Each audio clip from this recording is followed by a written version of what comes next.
How do ants carry heavy things?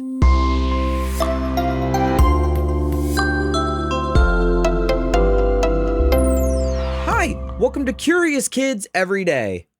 I'm Josh. How are you doing today? It's so good to hear from you. Hey, have you ever seen an ant carrying a crumb or a piece of a chip?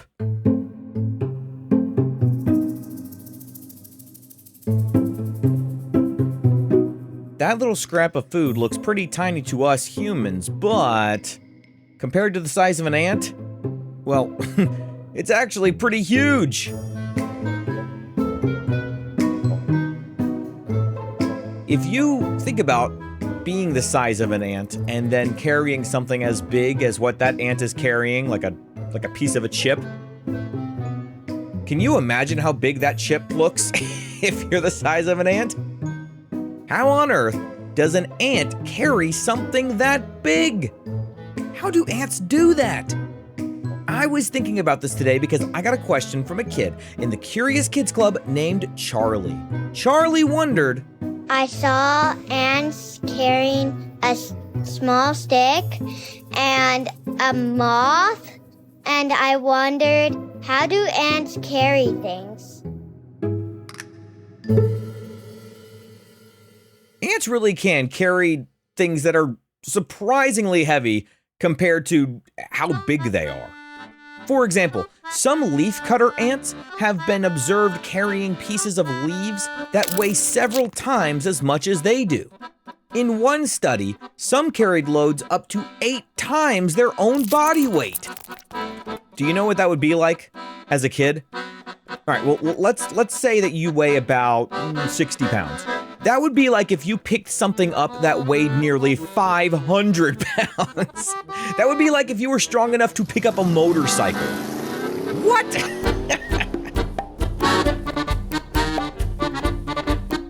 That makes ants sound even more impressive than just picking up a piece of a chip. So what is it that makes ants so strong? Well, part of it is simply that ants are so tiny. Yeah, see, the relationship between the size of a body and the strength of its muscles changes as bodies get bigger or smaller. An ant is so small, so its muscles don't have very much body weight to move around in the first place. That leaves more of its strength available for carrying something else. And here's the really interesting thing. When you make a body smaller, its weight goes down faster than its muscle strength does. So the smaller a creature is, the stronger it can be compared with its own body weight.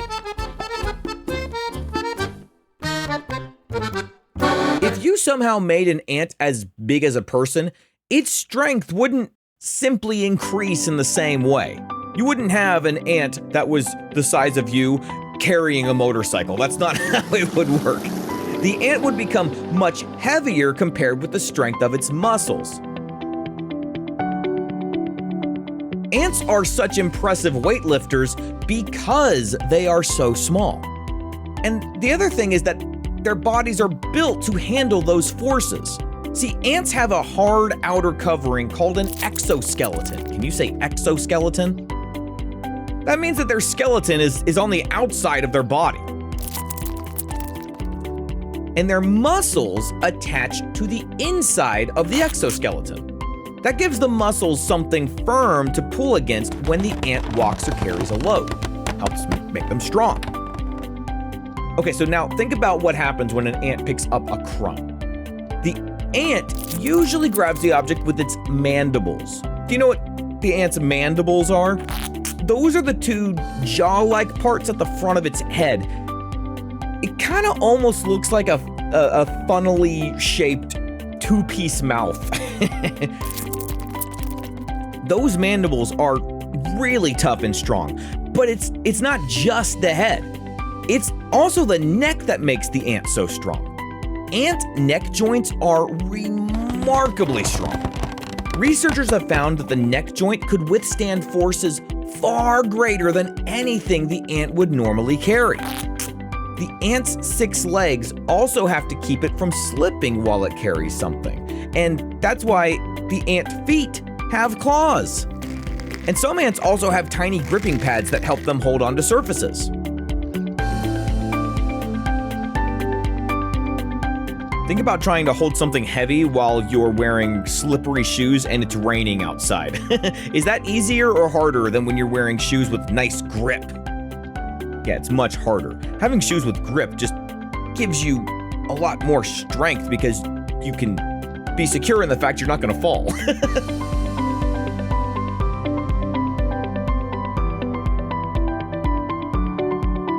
But just because ants are so strong, that doesn't mean they're invincible.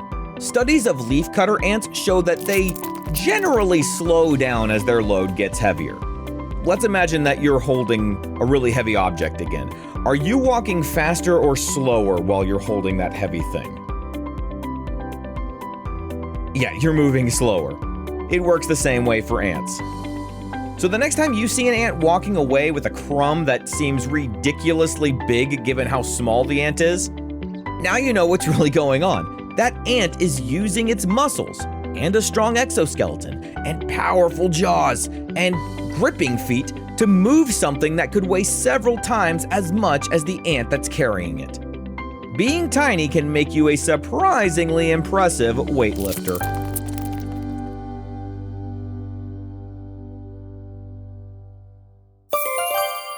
All right, let's have a quick quiz and see what we learned today. What body parts does an ant often use to grab and carry food? It's mandibles. And what is the hard outer covering of an ant called? That's called the exoskeleton. And what usually happens to a leafcutter ant's walking speed as it carries heavier and heavier things?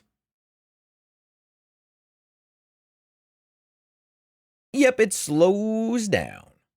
Let's play true or false. True or false? An ant's small size is part of the reason it's so strong compared with its body weight.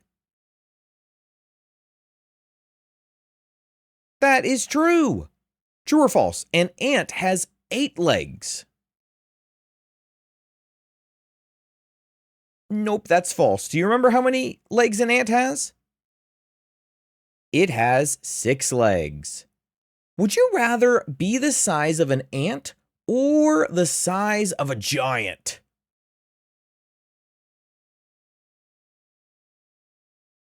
I think I'd rather be the size of an ant. I was still not sure what I was going to say as I was saying that sentence. I couldn't decide which one, but I think I would choose an ant. I think. What about you? What would you choose? All right, let's play a round of What Am I? What am I? I am found inside your body. I can become stronger when I am used.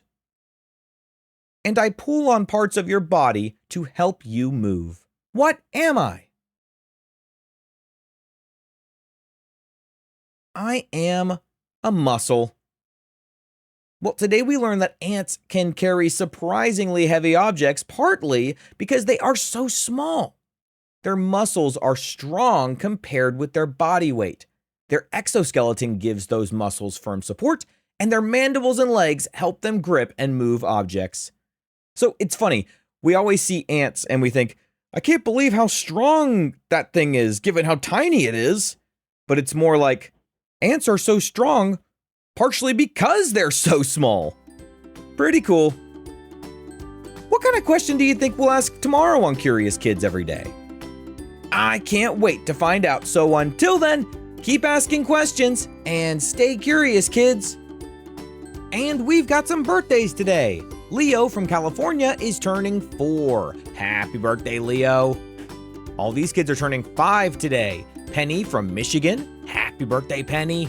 Mac from Florida. Happy birthday, Mac.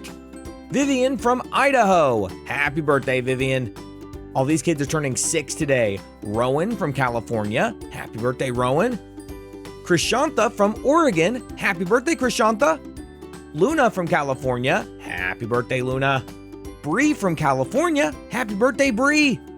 Quinn from Melbourne, Australia. Happy birthday, Quinn.